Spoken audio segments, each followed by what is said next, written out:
Hello, magandang umaga po sa inyo.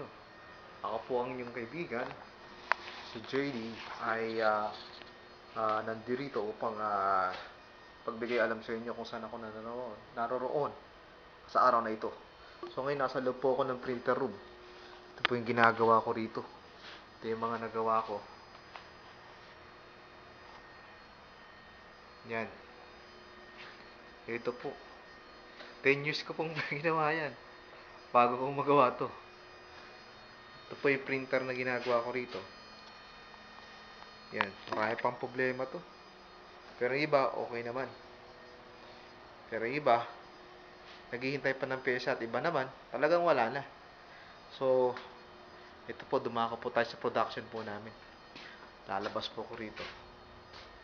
Ito yung ginagamit kong map araw-araw. So, papunta na po tayo ngayon sa production ng injection. Saan? Kung ginagawa, yung mga dapat gawin. So, ito po yung mga production po ng injection sa NK. Mr. Peruda, on the way.